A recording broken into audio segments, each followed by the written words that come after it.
It's July 2011 and I'm heading back through time in search of Qld Opal in far outback Queensland.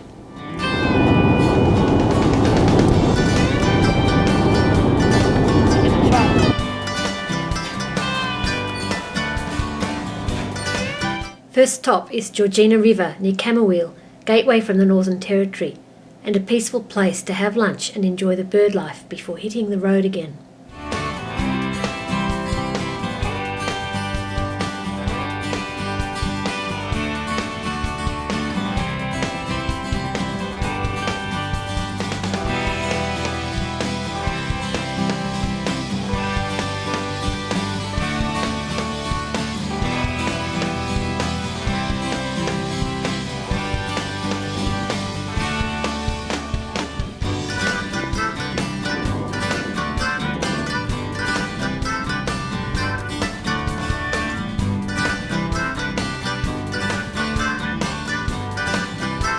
The smokestacks are in full operation as we pass through Mount Isa.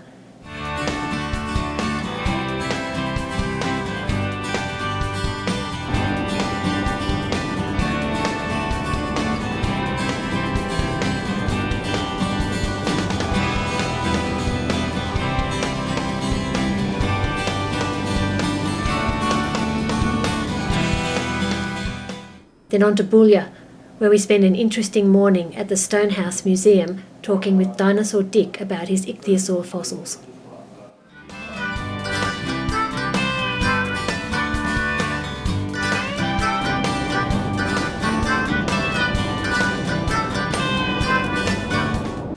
We continue on towards Winton, stopping at a lookout over Lilyvale Range, an amazing string of mesas rising up from vast grassy plains.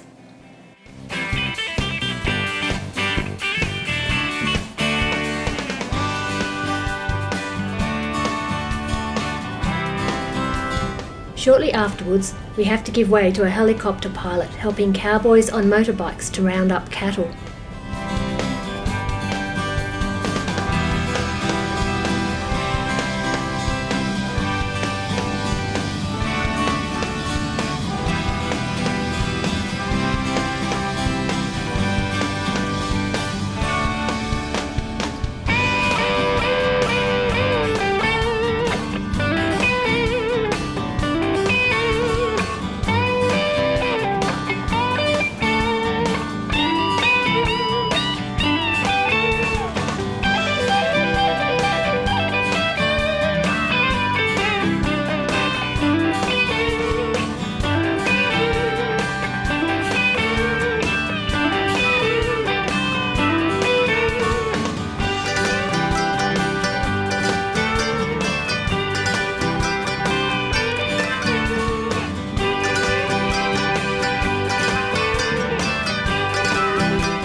We use Winton as our home base and head out to Opalton through mulga scrub and black soil grasslands, dodging emus, kangaroos, wallabies and bustards.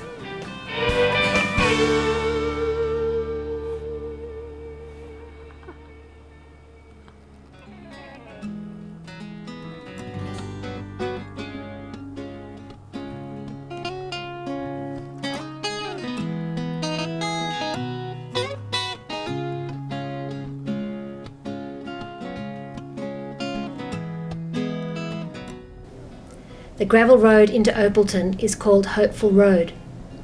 The route out is called Sob Story Street, and it soon becomes apparent why.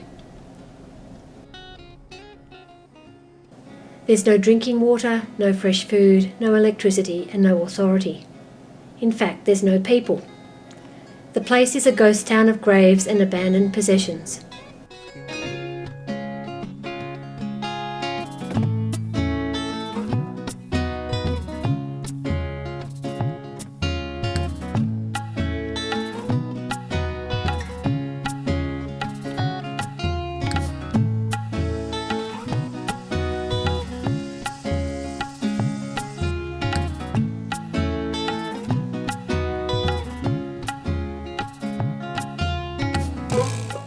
We spend some time specking mullock heaps for colour, later meeting up with fellow Canberran fossickers to swap stories over a cuppa.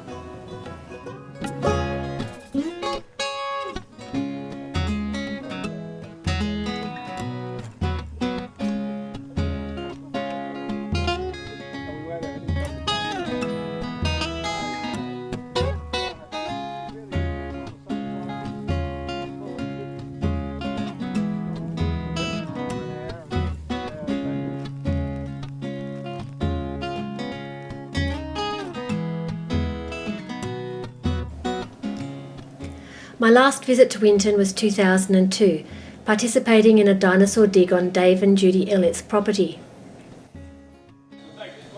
I was delighted to renew their acquaintance again this trip during a visit to the Age of Dinosaurs Museum, which had subsequently been established in 2009. The museum houses a large collection of local dinosaur bones waiting to be processed and welcomes volunteers' assistance.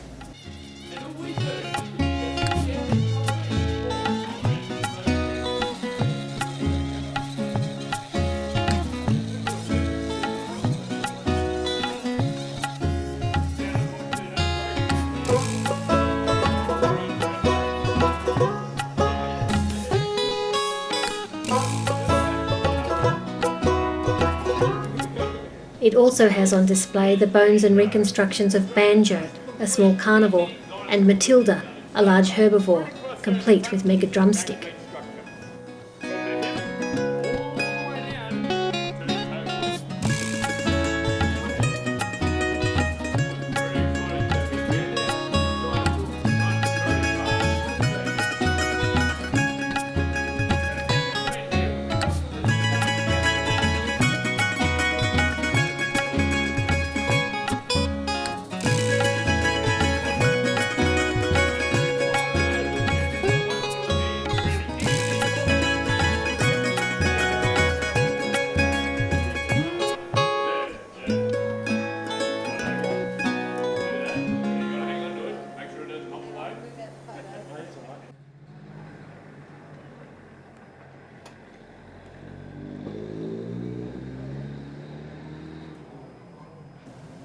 That evening, we check out the oldest outdoor theatre in Australia, which also boasts the world's biggest deck chair.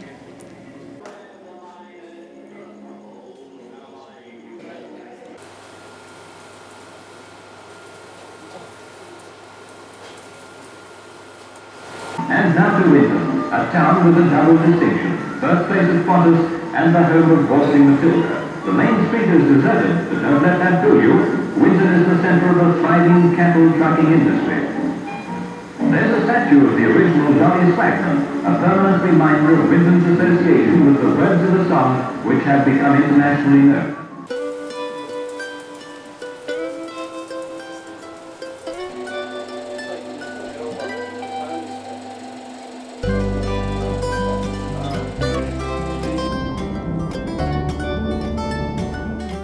We continue on to Barkey, whose main claim to fame, apart from the ubiquitous artesian bores, is a tree of knowledge which played an important role in the formation of the labour movement.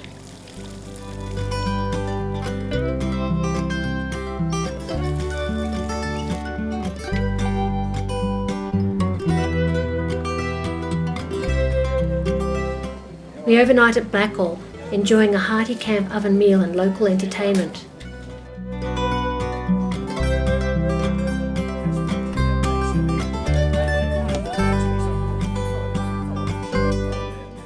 Before leaving Blackall, we stop for a photo opportunity at the Black Stump.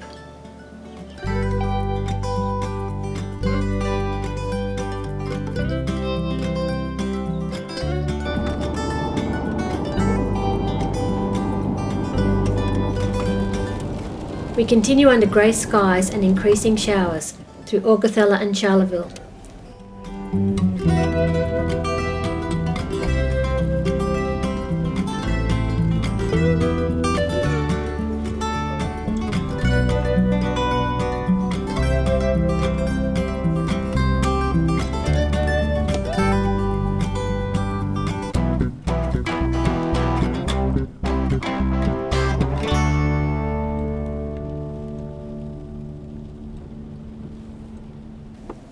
The road to Yulo is reminiscent of the road to Opalton in terms of dodging roos and emus.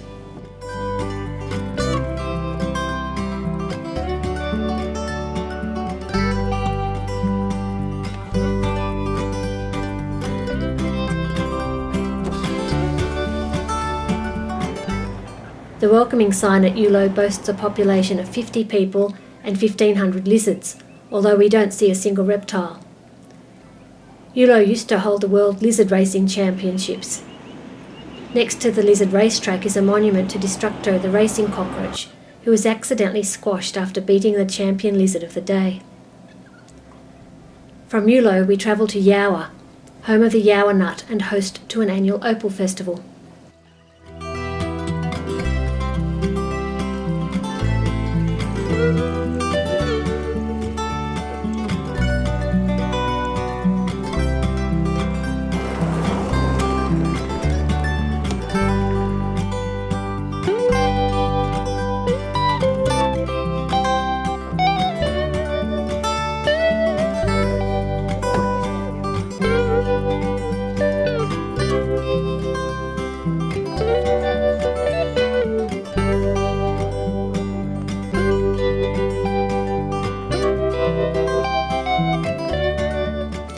We spend some time perusing the stalls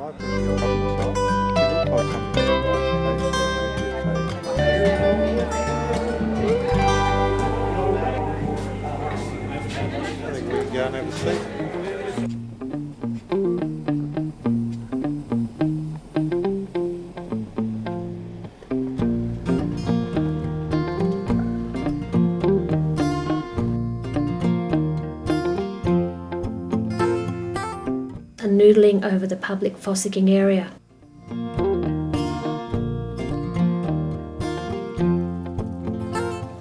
We also managed to arrange a personalised tour of the Kaleidoscope mine with one of the locals.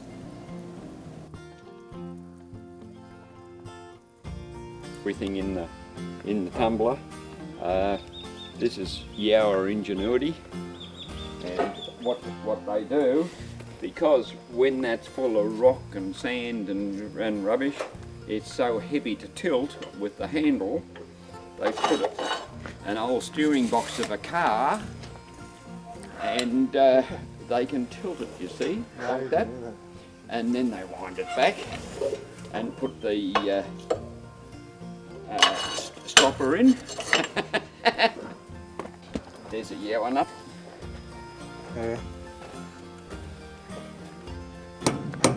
You just try and crack an edge off it, and there's absolutely nothing in that except powder, which is interesting.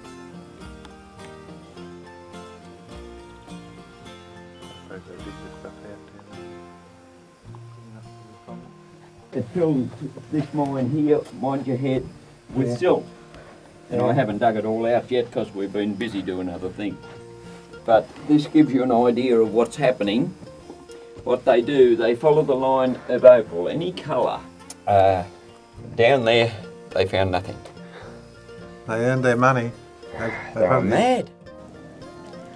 While in the region we stop at Palm Grove Date Farm, Australia's most remote winery, which specialises in date wine and artesian mud baths. Nan Pike gives us an informative tour of the place, and we leave with much local produce. You can hardly see it because with all that rain last year, all the bush trees that have native trees have just tripled in canopy. I used to be able to see out that road, and they say to me, "Did you see John go past?" I said, "I can't see anything. I think I need a few windows." Yeah, but we'll see.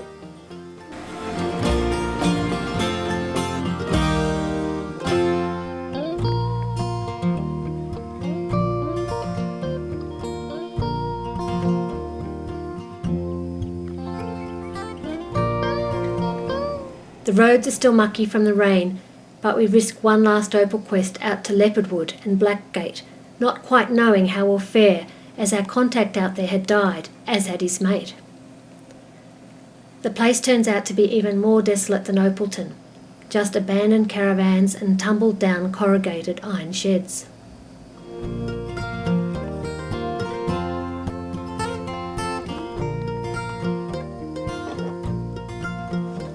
We find some pieces of matrix opal, but as the rain sets in and the roads start to become impassable, it's time to pack up ready for the trip back to Canberra.